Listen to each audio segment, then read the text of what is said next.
uma explosão, de que ocorra alguma situação ruim, né? E ele vai promover, né, todas essas ações, tanto a saúde nossa, né, do homem, como também dos animais e também em relação ao meio ambiente, tá? Então ela vai atingir todas essas esferas. O objetivo dela então é reduzir riscos à saúde dos trabalhadores. Minimiza, previne, o que você falou outro? Minimiza, previne e também elimina, né? Então a gente vai querer eliminar os riscos. Ah, tá, elimina os riscos. Né? E aí a gente tem o quê? Os objetivos da biossegurança é redução de riscos da saúde dos trabalhadores, minimização de acidentes em laboratórios, preservação do meio ambiente da sociedade e aumento da qualificação dos profissionais envolvidos. Então esse aumento de qualificação está relacionado com o quê? Diretamente com o ato de treinar, né? O treinamento. Não é? Então, por exemplo, a gente está aqui fazendo um mini treinamento, mostrando para vocês sobre o processo de biossegurança e, logicamente, quando vocês forem trabalhar em algumas empresas, vocês vão passar por vários treinamentos, né? Então, se você estiver qualificado para trabalhar daquela forma com a biossegurança, você tem, né, vai ter uma vantagem em relação aos seus concorrentes no mercado de trabalho, né? Você chegou lá e está trabalhando na empresa, você não bota máscara, não bota luva, trabalha de qualquer forma, né, mas que você consiga passar no processo seletivo, no dia a dia, né, a empresa tende a te desclassificar se caso, né, te demitir, caso você não esteja aí qualificado. Então, uma das primeiras etapas que a gente vai ter no processo, né, que vai chamar a atenção da biossegurança é a questão do treinamento, igual a gente tem aqui, ó, aqui no hospital. As pessoas já foram contratadas, já passaram por cursos técnicos, cursos de superiores e tudo mais, mesmo assim elas precisam de fazer uma reciclagem, um treinamento. Então, todo o tempo que você vai trabalhar, você vai lá, eu já sei de tudo. Geralmente você tem alguma coisa que você não sabe, né? E mesmo que você saiba, é bom você rever aqueles conceitos para que você não tenha problemas, né? Acidentes no ambiente de trabalho. Então a gente tem aqui todas as medidas de biossegurança. Isso aqui eu achei bem interessante, que é o da Sebrae, embora ali na tela está ruim, na hora que vocês for pegar o material, eu vou abrir aqui com vocês, é bem interessante de ver, ó. Ele fala lá, medidas de biossegurança para a rotina de toda a empresa. Higienização individual, previne o transporte de unidades patogênicas para outras áreas da empresa e públicos, o descarte correto de materiais, orientação sobre boas práticas no manuseio de objetos, fornecimento de EPC para limpeza de mãos e olhos, esterilização e limpeza, higienização do ambiente, a gente tem que pensar nisso também, higienização do ambiente, sinalização das áreas, olha interessante isso, a gente sinalizar as áreas com relação aos riscos que elas vão apresentar, né? Por exemplo, vocês sabem que ali tem uma área que é um estoque que eu tenho material químico, então eu vou sinalizá-la, mostrá-la, né, que ali tem um risco de acidente com materiais tóxicos, por exemplo, né? Isso é importante. Fornecimento de EPI, né, e máscaras de proteção, né, e álcool 100%. A gente tem focado para a pandemia do Covid, mas que a gente sempre está utilizando aí nos ambientes. E orientação, treinamento e capacitação dos colaboradores. Então isso é extremamente importante para que a gente adote, né, e evite acidentes, né? Então a gente tem a NR32 que ela vai tratar também, né, de vários riscos, né, com que a gente tem que tratar, de caso ocorra um acidente, né, e as regras de manutenção de biossegurança. Nela ela vai falar, né, quando a gente vai mapear determinadas áreas, nós temos alguns códigos que a gente vai mapear com relação a esses riscos. Por exemplo, se existe um risco físico, né, aí a gente vai ver lá uma coloração amarela, esverdeada, um risco biológico, a cor laranjada, de acidentes, a cor azulada, riscos químicos, vermelho, e os riscos ergonômicos, um risco amarelo. Por exemplo, aqui na nossa sala, qual o risco que a gente poderia ter aqui, que a gente poderia marcar aqui com cores? Azul e amarelo. O azul. O azul, né, pode ter um acidente, né, alguém pode tropeçar, pode cair. Se caso a cadeira não tiver adequada, estiver muito velha, ela pode promover um acidente, sim, com certeza. Amarelo. Qual outro? Amarelo. ergonômico, né? Ou seja, a cadeira pode estar inadequada, a gente pode estar sentando de maneira inadequada, ou ela é adequada e mesmo assim a gente está sentando de maneira adequada, né? Fica torto, né? E aí a gente vai, ao longo dos anos da vida, a gente vai acumulando, né, comportamento, posturas inadequadas, e a gente pode ter um problema de saúde lá na frente. Muito comum em academias, né? Somente atividades físicas, quem faz crossfit, nada contra, mas tem que tomar cuidado com algumas atividades que são colocadas ali para que futuramente você não tenha um problema físico lá na frente, né? E acidentes físicos, aí nem tanto que a gente não está fazendo uma atividade física aqui tão intensa, né? Mas é uma atividade escrita mesmo, tá? Então a gente tem aqui um mapa de riscos, né? Então, por exemplo, quando eu vou no laboratório, a gente vai ver lá as áreas delimitadas e os riscos que ela apresenta. Então observe que todas as áreas vão apresentar algum risco. Vocês verem aqui na sala de aula, nós também temos o risco, né? E aí a gente tem que observar esses cuidados, tá? Para evitá-los. Então aqui entram as normas, né, que vão ajudar vocês a interpretar a questão caso ela venha, né? Então, por exemplo, ela vem o uso de jaleco ou EPI, não ingerir alimentos, bebidas, ou fumar no laboratórios, trabalhar com seriedade, não deixar materiais estranhos ao trabalho sobre as bancadas, né? Por exemplo, cadernos, bolsas, celulares, agasalhos. Às vezes esses produtos, esses equipamentos, eles podem... Está grifado lá o Tocas e os outros. Embaixo, onde você vê No 2. É do 2. Embaixo, Tocas. digitação mesmo. Sim, não, é porque acontece. Aqui, quando a gente vai dar, como ele está focado para a nossa UC, a gente não vai utilizar esses dois, por isso que eu marquei eles, tá?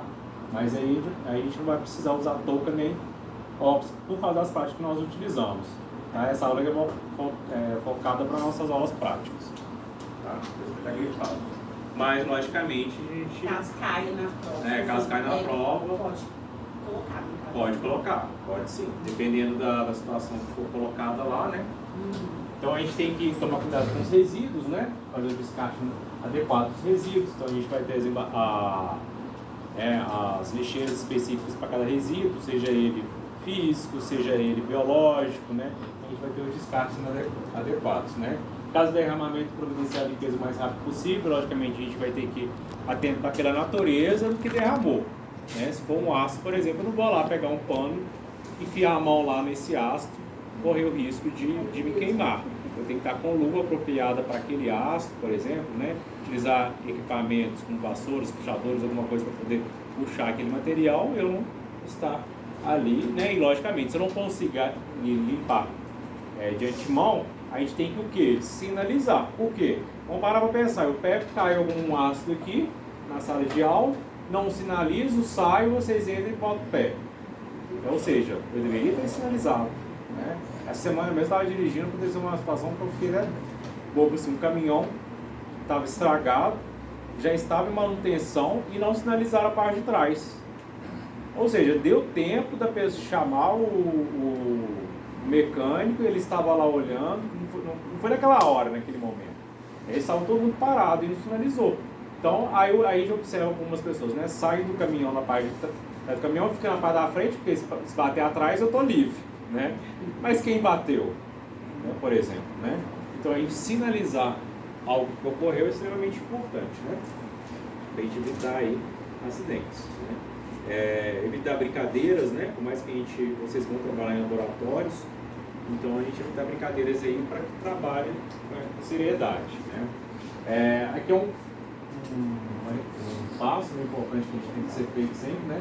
Lavagem das mãos em qualquer atividade, laboratório, vai trabalhar no hospital, vai fazer uma cirurgia, isso tudo é um hábito que tem que ser colocado aí.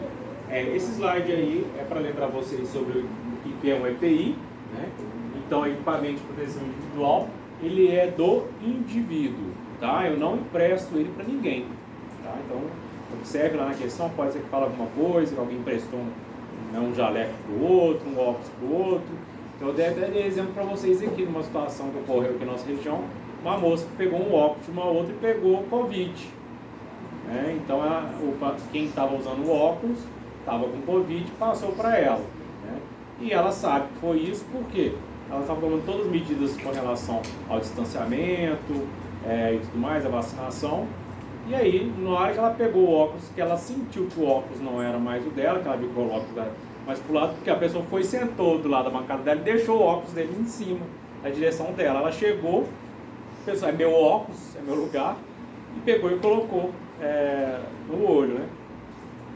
E ela falou que na hora que ela chegou em casa, ela já deu sintoma, na mesma hora, assim, no mesmo dia. Por questão de poucas horas, ela já começou a sentir sintoma. Aí ela relacionou, provavelmente, o óculos, né? Então a gente não empresta, né? Então a gente tem máscaras, né? Principalmente máscara, né? Algo que você imagina, a pessoa está lá respirando a máscara, você vai lá, pega a máscara lá com o bafo do outro. Né? Aí, quer dizer, já não deve. Daí já vai chamar atenção, vou pegar uma máscara lá toda suja. Né?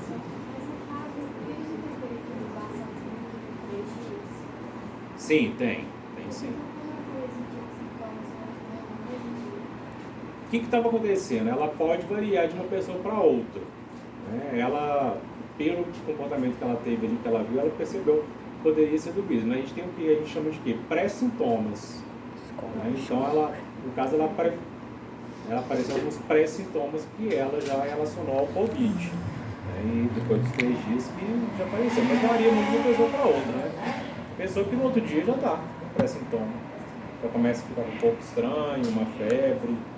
Né? E ela já começa a aparecer. Né? O que a gente fala de medida de segurança é não fazer o exame logo em seguida, que aí pode ser que ele vai dar negativo. Aí é um falso negativo.